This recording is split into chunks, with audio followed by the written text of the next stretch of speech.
so after Between the Cracks in 2012, that was released as you were doing the crowdfunding, as you were recording your double album, 27 songs. So it's Parkdale Funk 2 Sides. That was 2013. So that was when Kickstarter was really going. And I remember I raised $6,000 to do my album, The Tipping Point, in 2013. And I was like, that's incredible. Like, that's so amazing. And then you guys raised like 26,000. I was like, this is unbelievable. Like that the fans are showing this much faith. And, you know, if they're going to buy an album anyways, if they can buy it in advance, basically, then it funds the album that they're going to buy, and they'll get a better quality album and all that stuff. Like, I love that. So how much does it mean to you when you think back to those, you know, hundreds of fans that donated their hard-earned money to make that album happen? And that's the album that I'm most familiar with you guys, because I was around that scene at that time. So I remember you crowdfunding for that. I remember those songs. And that's kind of what I would dive into most now, I think, is the songs on that album to talk about. Like, I guess I'm trying to think of a way to talk about that, right? Because it's one of those things, like, it's a feeling inside that comes in waves. And at times it can be overwhelming. It can be absolutely overwhelming. And I was trying to think of a metaphor, because that's what I always try to do so I don't have to actually, you know, say too much. It's, I guess, just gratitude is like all you can. No, but I would say it's like when you know, like the thing where you like picture yourself like, you know, as like this person on a speck of a big blue planet that's actually a small planet inside a large galaxy, inside a infinite universe, possibly inside of a multiverse. Like, who knows how far it goes. On the back of an elephant. Like, and then, on the back of an elephant that's right back here again. And then, you know, it's like those moments, like, to say that they're humbling, like it's not enough. I mean, to me, that's the closest thing to magic I've ever experienced. It's the closest thing to spirituality I've ever experienced. It's the closest thing to destiny, you know, things like that, like, I don't know if those things are real or not, but it feels like that. Like, that's the feeling. And when you realize that you're like a part of something that's way bigger than you, but you're, you know, for me, I was serving a very important role, which is really beautiful to me, right? But I mean, at the time, I mean, we didn't use Kickstarter because Kickstarter wasn't in Canada yet. So we there was Indiegogo, but they took 10-15% of what you made, which was like, we just couldn't justify that, you know, getting all these people to pay Indiegogo that much. And, you know, my girlfriend at the time, she was responsible for like all of our cover art, all of like our imaging, our photos. And she helped me build. I mean, well, I shouldn't even say she helped me. She fucking built a Kickstarter site from WordPress from scratch. All those widgets. She taught herself how to do it. And it was like the most powerful, beautiful gift like anyone could have ever. It was basically me, her, and Matt Fulbrook just like under this thing, which was those two people believing in me, which to start with was amazing. Cause like they were going like, look, we trust you. Because I remember having a sit down with the band in 2012, the beginning of 2012. I remember it. Like, it's one of those days you just remember. Like, I remember walking in, we were at a pub and I had a band business plan, and I sat down and it had Parkdale Funk 2, double record, you know, we just need to raise $20,000. You know, everybody's just like, what? Like, and there's nothing worse. Like, it's scary because there's nothing worse than seeing a band that's like, oh, you know, check out my Kickstarter, and it shows, you know, goal $20,000, and it's like raised like $32. Like, there's nothing more embarrassing than, you know, you set the big goal and you can't fall go under. Short. It's not, I mean, it's you can, but you don't get the money, right? It didn't feel like an option for me. And I think this is like where I experienced what I think a lot of independent business owners experience, where everybody has to take a leap. You know what I mean? And there's leaps we take and they're terrifying. because there's always that chance that everything's going to crash. And I mean, when you're playing in a band of, 7 of the most talented musicians in the city or the country or like whatever, I mean, I've been very blessed with the musicians that I've had in my band from day one. Every band I've ever had has had extraordinary musicians that, I am so grateful. And I don't even know if I've been able to express to them, but it's like, I couldn't have done anything without these people. It was unbelievable. And you just feel this intense pressure to succeed, not just for yourself, but for them, to prove to them that you're worth, their time and their talent, because any one of these people could be playing with any top group anywhere in the world and there's demand for them. And, you're like, all right, guys, I'm going to try and figure this out. But the truth is, I might be prolific. I might be able to create. I might be very good at thinking in abstract ways and coming up with big ideas. But like, business, I mean, a lot of these kind of things, they're territories that I don't live in regularly. And so it can be a lot. So when that Kickstarter, we talked about it, and it was like, there was fear in everybody. And a lot of people were just like, I don't know if this is a good idea. I think we should be trying to find our money from more reliable sources. And I think there's even people, I mean, I even heard from artists around Toronto, which was it kind of hurt my feelings, but I heard from people I knew, they're like, that's like disgraceful, asking people for money, like, instead of asking a record company for money. Right. Yeah. But the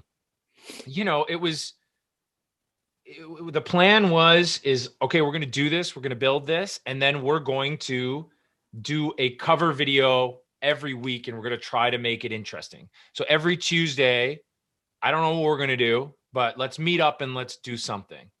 And as we started doing that, something started happening where like people in the city were like getting stoked, and musicians were getting stoked and artists were getting stoked.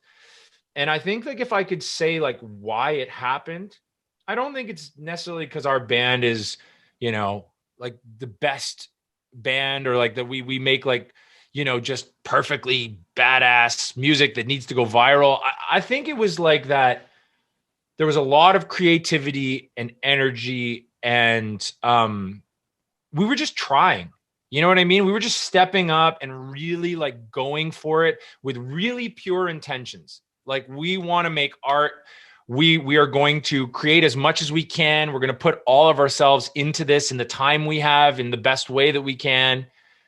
And, some of this shit's going to miss, but we're going to put it up anyway. We're going to let it sit there. We're going to make art and live with the consequences of whatever we're doing. And I think people started fucking rooting for us, and I think it's because people want to do that for themselves, right? Like, we all want to have the guts to kind of step out and do the things we want to do. And it's like, there's this fear, and everybody has their own relationship with it of just like, well, what if this isn't the right time to do it? Or what if people don't like it? Or what if I make a mistake now and then I won't get this industry support later? Or, I guess I should really be going through the right channels to do this. Like, I need a manager, I need an agent, I need, and then people get stuck in this kind of thing. Even people who are successful, who are like, they're signed and they've got a great thing and they've got money behind them. And like, I feel like some of these people even get frozen, in this kind of like, I don't know what to do because I'm waiting for my label or my agent to tell me what to do, but I want to do something, but they said I shouldn't play this gig, or I shouldn't play with this person, or I shouldn't take this chance because it's not a good look. And, and maybe that works in a lot of ways, but for me, I can't wait for that. I could never wait for that. And I think I sort of intuitively knew that, like, if that's what someone wants me to be, I'm probably not going to be that, So I think we got to go out and just make a lot of noise, make a big fire, make a big wave in this city of like the best music that we can make, have fun with it, and believe in it. And it worked. And I think we built a lot of friends and fans and allies through it. and it's just like the most special time. It's such a special time, and yeah, like I would say the people that like our band are every bit as dope as our band. You know what I mean? Like it's like everybody's awesome, and I'm so grateful. I like love all of them, you know, so much. One person that was a part of that was the Live Revolution band member Christian Overton. We got some words Who? from him. Christian, how dare you, No, I'm sir? just You put a little respect. So he says, I've known sorry, Chris. Casey That was a for joke. 20 years. His unwavering dedication to his craft at every step of the way has been an inspiration to me and so many musicians in Toronto. So that's from horn player Christian Overton. Oh, it's so nice. So nice.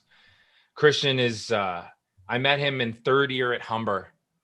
And I think it was third year, maybe second year. But I don't think that I've ever worked with a more solid horn player. Like he is every horn player that comes into our band when Christian's playing, they basically set their rhythm to Christian. And like the amount of times I've had people walk off stage and go like, oh, I'm glad Christian was on this gig. You know what I mean? It's like having somebody who's got like a foundation. Because Christian's one of those people who, like, as far as I could see, he just worked so fucking hard to learn about arranging, to become a really good instrumentalist on a trombone, which is like, I can't imagine playing a trombone. Can you imagine that? Like, that's so hard. I mean, you know, it's so physical, and you know, I mean, the things that I asked him to play, you know, the fast lines that he played in my band and played so well. And yeah, no, I've been very fortunate, and he's great. And one of the cool things that we did on Parkdale Funk 2, which was beautiful, is he helped me collaborate and track down and organize, you know, basically 12 string players to have on Parkdale Funk 2. So we got our kind of mini orchestra on the record, and he conducted it, and we sat together, and I, you know, came up with lines and harmony ideas, and maybe I'd try and attempt at writing a chart for some stuff, but he would take it and make it proper, and he would fix it and make it better, and then make it something that these wonderful string players could just come in and know what to do. And then he conducted it, and he did the same thing with bringing in a big band brass thing for one of our tracks, Battle for the Presidency, which has the strings and the It's like brass. 10 And minutes long, right? it's yeah, I don't know. The question about how long my songs are has to be down the pipe. Yeah. But Yeah. that one was the first. This is having no respect for styles here. The first half of Battle for the Presidency is just straight up like Shaft, like car chase 70s, like that kind of thing. And then the second half is like a Sigur Rós song, right? And I guess at the Like, idea, yeah, how do you decide that that's not two separate songs, you know? yeah, I don't know. I just, like, to me, again, it just comes down to the feelings. Like, to me, I was thinking, okay, this is about this race for the presidency. I think it was like the Barack Obama, like maybe his second run. And, you know, just this kind of him in my mind being this sort of like character, kind of like, you know, battling for doing what he wants to do. And then the second half was sort of like, in my mind, was like, what's at stake when what's at stake when you don't care? And you know, I'm not trying to get political. There's nothing I want to say that's political right now, but to when we become indifferent and stop caring and stop trying to change and create the world we live in. So to me, that was like, those were the themes in my head, which are pretty open and wide, you know, and then the rest just sort of came. So I liked that it built up to this thing and it kind of broke down, but you know, stylistically, I think, like, you know, it's hard to put that on. It's, you know, that's just got to live on that record, you know? That's awesome. So a quick story about Christian that I just remembered is when I was recording my album at the same time as you guys, your band was like the gold standard of musicians. And I'm a solo guy, so I need musicians to fill it out in the recording. So I just went right to Matt, your bass player, and I'm like, hey, Matt, like, I'm doing a 6-song EP. Would you be interested in playing bass? And he goes, yeah, I'm interested, but the timeline doesn't work. He referred Alex St. Kitts, who's incredible. He played on the album. So you know, the awesome bass playing on that album is because of the referral from Matt from your band. And then I had one song called My Boss that I wanted a horn section on, and you have a horn section. So I reached out to those guys, and the three guys came out. So it was Christian, Jared, and one other guy. And Was it Steve Dite? I think, yeah, it was Steve. Yeah, yeah. So I tell them, you know, I have 3 hours booked. Like I will pay you like by the hour for 3 hours.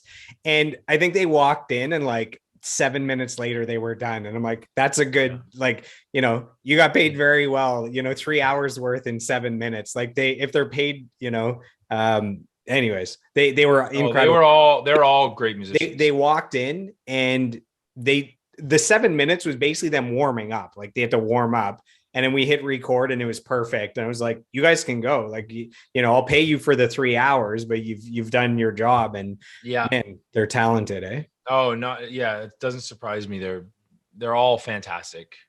I mean, it's another world, right? Than the world like maybe me and you come from, which might be, I'm making some assumptions here, but maybe a little more from like, you know, a basement rock kind of place, which not to say that those guys didn't grow up liking that stuff, but that whole sort of like coming through the band room in high school and going into jazz bands, it's like a different thing, right? And their comprehension of reading and arranging and understanding how to adjust things in the moment and deliver a soulful thing on the horn with maybe never ever hearing the song until the moment they show up. Like that's a beautiful thing, right? It's a beautiful level of musicianship. So that album comes out, it's got 27 songs, which is insane. Like I recorded 6, and it's a lot of work. One for each year of Jimi Hendrix's life. How dare you? Yeah. That's crazy. Man, all the people that pass away at 27, right? That's the year that people. I just decided to say that now. I'd never thought that's well, we'll go with that. That's deep. So that album ended up featuring some of your most popular songs. I mean, that has Drift Away. It has Electric Lovers. It has Daisy D. Do you have any favorite songs to play live, or any like all-time favorite Live Revolution songs? Are you allowed to have a favorite song, or is that like having a favorite child? It's a really good question. I guess think it is very much like having children. Like you've had too many children. I feel like if you say your favorite song, it's like you're being disrespectful to all the other songs you've made. But I feel like you could say what your favorite song is to play live. Like that's just, you know, in the moment, I prefer, you know, I look forward to playing this song live. So maybe you can get away with saying your favorite Casey song to play live. Well, I mean, like, yeah, like this is the thing about writing such different kinds of songs, because like if I, you know, go back to Parkdale Funk 1, it was coming off a trip to Africa, you know, and all of this stuff was kind of moving through me, completely different group of guys, completely different headspace. And those songs have a certain color and vibe and jazziness. And then, when I get to Parkdale Funk 2, it was like I think I was really trying to experiment with, like, the idea of calling it sides was the idea of having one side that was a little more rocky, more lyrical driven, songwriting, still funky, still with horns, still with all this kind of stuff, but a little more kind of like maybe that thing that rock does for me. Like the thing when I talk passionately about Soundgarden, or I talk passionately about Pearl Jam or Nirvana or any rock band. I mean, right now, one of the bands I love the most is the War on Drugs. Like I love War on Drugs. Like just that last album, everyone was recommending. Like that was on the year-end list of best albums. It was on every list. I Don't Live Here Anymore, you mean? Yeah. Yeah. Oh God. I mean, I don't even get me started. I don't even want to talk about it. It's so good. Like, I mean, I had a very like personal moment with that record, hearing it for the first time, where I was driving on a highway and I missed my exit. And by chance, I ended up getting off on the exit that led me to where I grew up. And then I was like driving, and I went to the house I used to live in with my father that's not there anymore. And I went to the house when my parents were still together, and I went to the school that I used to go to. And I was just like and like dude singing this shit like I don't live here anymore, you know. And I was just like, this is a moment, man. Like, thank you for this record, and the deeper understanding the record before. So I guess there's this side to me, right, that like loves, there's something about rock, and I use rock as just like a general term. Like when I think rock, I don't think like AC/DC. I don't think of rock as, to me, it's not the bombacity and the kind of like bah, bah, bah. Like it's not that image and the Les Paul and the fucking cigarette and the leather jacket. Like some guys, that's rock and roll, you know. And to me, rock and roll is the way that energy is expressed. Like it's the way, like the corner of rock and roll I like is where that real emotive songwriting touches that level of just open spirit aggression that comes out, right? That place where it's like an open note. It's like when you listen, you think, what is a good rock high note?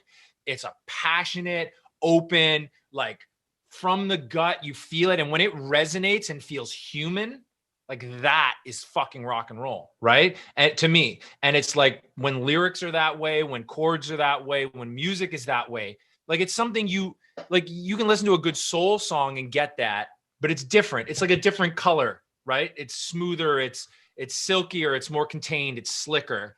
Whereas rock is a little more like reckless abandon, which I think is kind of beautiful. So when we made the first side of Parkdale Funk 2, that was where my head was on that side, is like, I'm going to let out these emotions that maybe shouldn't come out on a funk record. Like maybe this isn't something that goes with funk.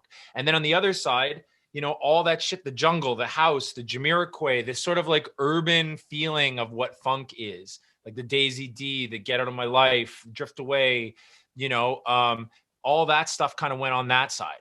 And so to me, that was the separation of sides. So like with all that, and I'm not trying to escape the question, but it's like, you know, they each have a different thing. Like when we would play Daisy D live, like you're getting none of that visceral emotion of rock and roll out. You're getting none of that. Like I don't get to play a lot on guitar for Daisy D. I don't get to sing aggressively or find those energies in Daisy D, but you see the way it connects with different people, and you're there and you're like, man, this is kind of funky, and the keys take up more of a role, and it's more of a minimalist kind of song, but the melodies do a lot of the work and the story is there.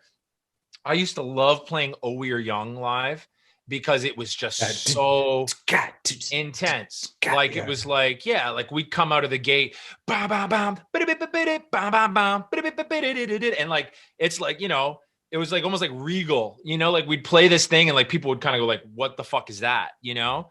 And so it's like every song kind of like Find You Again was a song that I wrote, and that's the one that had like a very tropical feel to it. It felt like very worldly. it was supposed to be a guitar intro to a song off Parkdale Funk, one I had called The Road to Jerusalem. And so a lot of times what I do is like, as you start to get bored with a song, not bored with a song, but you want to feel new moments with a song. Like you don't want to be a Vegas act that just plays a song down all the time. And so it's like kind of like I was like, man, like I'd like to come up with a guitar intro for this, for a moment on stage. And I came up with that, you know, I came up with that thing. And then as I started playing it, I was like, this is a song. This is a song. And I could feel like, because when I went to Africa with this band Cristal and played out there, I remember there was that beat that was like don't and the guitars are like Paul Simon Graceland. Yeah, like yeah, there was this vibe out there, the guitar players and the drummers, and I had just enough of that in my spirit where I like still was feeling it and resonating it, that this song kind of came out that way. And I think that for a while that was one of my favorite songs to play, because it kind of starts off there, and then in the bridge it goes into a much more rocky kind of emotive thing, and then I get to end it with that kind of delayed guitar line, which always used to remind me of Africa, because they, you know, they would put a little delay or a little reverb on the guitar, and they'd run these like dun dun dun dun dun dun dun dun dun dun dun dun. You know, they'd have these lines, and it just fills you with joy. It's just like so pure, like those guitar lines. They're just like, yeah. So I wanted to put something in there. You know, like Coldplay uses that a lot, right? You can feel like there's certain songs where Coldplay puts in that little guitar line, like Waterfall and stuff like that, and all those kind of things. And I always like that because it's just, yeah. Or Graceland, like Paul Simon, same thing, right? Like, it's like, there's just something we all feel about it. And it's so pure and beautiful. And like from the roots of where music comes from. And you're just like, ugh, like, yeah, sign me up. So Find You Again was some of that emotion coming out, I think.